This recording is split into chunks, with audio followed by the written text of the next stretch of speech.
নমস্কাৰ আপুনি চাবলৈ আৰম্ভ কৰিছে এছবি অসম মিডিয়া। আজি হৈছে 29 মাৰ্চ আৰু আজি সন্ধিয়াৰ কেইবাটাও গুৰুত্বপূৰ্ণ খবৰ আহি পৰিছে আৰু এনে ধৰণৰ খবৰসমূহ নিতৌ চাবলৈ চেনেলটো ছাবস্ক্ৰাইব কৰি ভিডিঅ'টোত এটা লাইক কৰি দিব।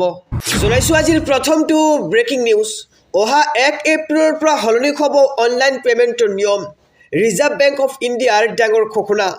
এক ডাঙৰ খবৰ জনাইছোঁ সমগ্ৰ ৰাজ্যবাসীক। অহা 1 এপ্ৰিলৰ পৰা সলনি হ'ব অনলাইন পে'মেণ্টৰ নিয়ম আৰু 1 এপ্ৰিলৰ পৰা অনলাইন লেনদেনত আহিব ডাঙৰ পৰিৱৰ্তন। আৰু এতিয়াৰ পৰা কেৱল এটা পিন দিলেই নহ'ব পে'মেণ্টত।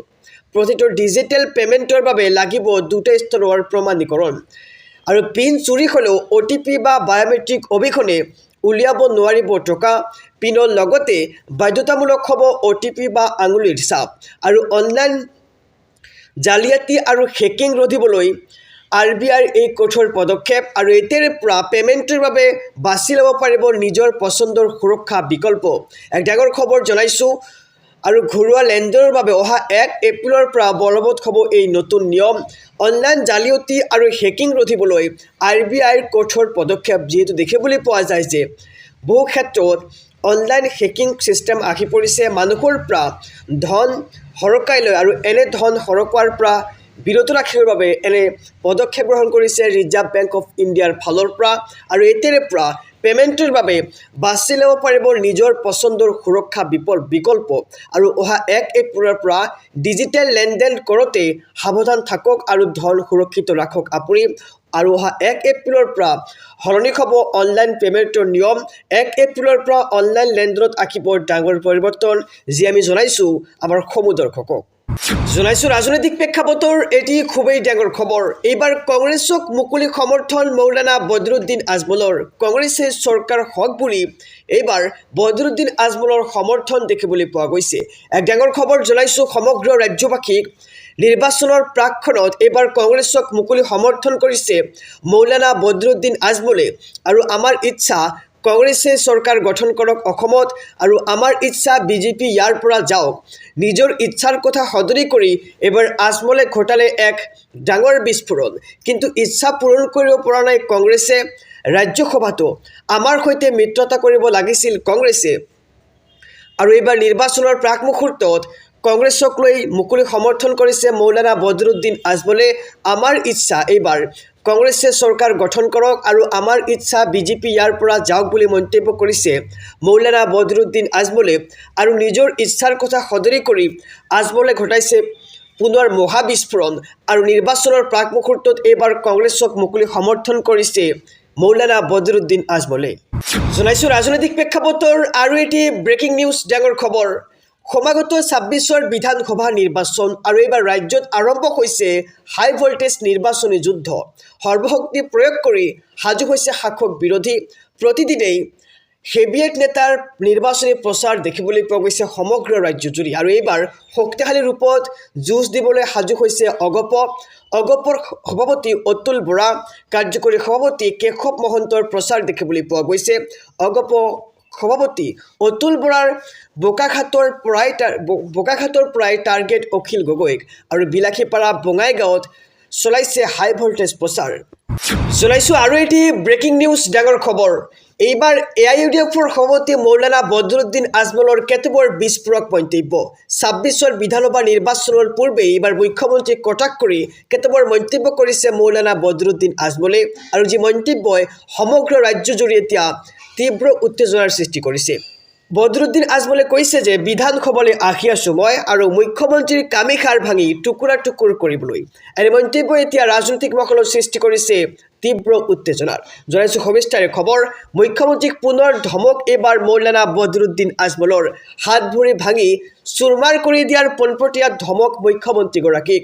নিৰ্বাচনৰ পাছত বিধানসভালৈ আমি আহি আছোঁ বুলি মন্তব্য মৌলানা বদৰুদ্দিন আজমলৰ। আৰু মুখ্যমন্ত্ৰীৰ কামিষাৰ ভাঙি টুকুৰা টুকুৰ কৰি দিম বুলি মন্তব্য আজমলৰ। আৰু হাৰ মূৰ ভাঙি চুৰমাৰ কৰি পেলাম বুলি বিস্ফোৰক মন্তব্য মৌলানা বদৰুদ্দিন আজমলৰ।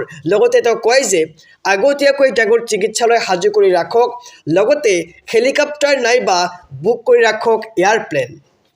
আৰু মিয়াক কোনেও আৰু কষ্ট দিব নোৱাৰে হিমন্ত বিশ্ব শৰ্মা আল্লাহ নহয় ভগৱানৰ নহয় বুলি বিস্ফোৰক মন্তব্য আজমলৰ আৰু নিৰ্বাচনৰ সময়ত ডিঙিৰ শিৰ ফুৰাই ভাষণ দিলে অসমীয়াই ভোট দিবই এইবাৰ আৰু অশিক্ষিত আৰু আৱেগিক মানুহবোৰে ভোট দিব মোৰ আশা আছে তেখেতেও এদিন মিয়া হ'ব গৌৰৱ গগৈয়ে সাংসদবোৰ বিজেপিক উপহাৰ হিচাপে দিছে আৰু বিজেপিৰ এ টিম কংগ্ৰেছ আৰু কংগ্ৰেছে বিজেপিক ভাল পায় বুলি মন্তব্য কৰিছে আজমলে আৰু মোক বিজেপিয়ে ভয় কৰে হিমন্ত বিশ্ব শৰ্মাই মোক ভয় কৰে কিন্তু কংগ্ৰেছৰ ভাতৃত্ববোধ আছে হিমন্তৰ প্ৰেমত পাগল কংগ্ৰেছ আৰু মুখ্যমন্ত্ৰীক পুনৰ এইবাৰ ধমক দি বিস্ফোৰক মন্তব্য মৌলানা বদৰুদ্দিন আজমলৰ হাত ধৰি ভাঙি চুৰমাৰ কৰি দিয়াৰ পোনপটীয়া ধমক দিছে মুখ্যমন্ত্ৰীগৰাকীক আৰু নিৰ্বাচনৰ পাছত বিধানসভালৈ আহি আছো বুলি মন্তব্য মৌলানা বদৰুদ্দিন আজমলৰ আৰু মুখ্যমন্ত্ৰীক পুনৰ ধমক এবাৰ বদৰুদ্দিন আজমলৰ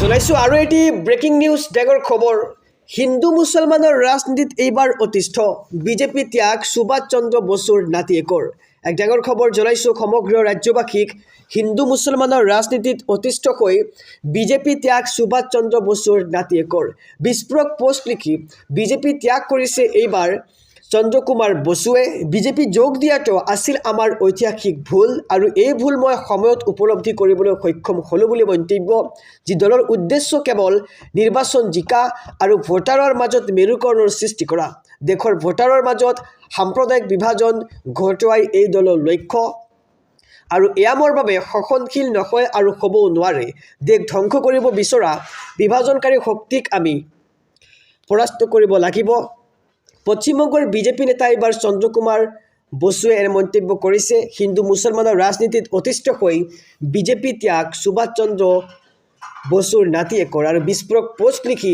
বিজেপি ত্যাগ কৰিলে চন্দ্ৰ কুমাৰ বসুৱে আহিছোঁ পৰৱৰ্তী খবৰৰ মাজলৈ হিমন্ত বিশ্ব শৰ্মা দিল্লীলৈ যোৱাৰ অপেক্ষা তাৰ পাছতেই অসমত চলিব মিয়াৰ দাদাগিৰি আৰু এনে বিস্ফোৰক মন্তব্য কৰিছে এইবাৰ মৌলানা বদৰুদ্দিন আজমলে জনাইছোঁ সবিশেষ খবৰ অসমত চলিব মিয়াৰ দাদাগিৰি মুখ্যমন্ত্ৰীক প্ৰত্যুত্তৰ দিবলৈ গৈ আজমলৰ সাম্প্ৰদায়িক মন্তব্য হিমন্ত বিশ্ব শৰ্মা দিল্লীত যোৱাৰ পাছতেই মিয়াৰ দাদাগিৰি চলিব এইখন অসমত আৰু হিমন্ত বিশ্ব শৰ্মাৰ দাদাগিৰি এইখন অসমত আৰু নচলে নিৰ্বাচন শেষ হোৱাৰ পিছতেই আৰম্ভ হ'ব মিয়াৰ দাদাগিৰি হিমন্ত বিশ্ব শৰ্মাৰ কামিখাৰ ভাঙি দিয়াৰ হুংকাৰ আজমলৰ আৰু অসমত চলিব কেৱল মিয়াৰ দাদাগিৰি আৰু নিৰ্বাচন শেষ হোৱাৰ পিছতেই অসমত আৰু নচলে মুখ্যমন্ত্ৰীগৰাকীৰ দাদাগিৰি আৰু এইবাৰ মুখ্যমন্ত্ৰীক প্ৰত্যুত্তৰ দিবলৈ গৈ মৌলানা বদৰুদ্দিন আজমলৰ সাম্প্ৰদায়িক মন্তব্য দেখিবলৈ পোৱা গৈছে হিমন্ত বিশ্ব শৰ্মা দিল্লীত যোৱাৰ পাছতেই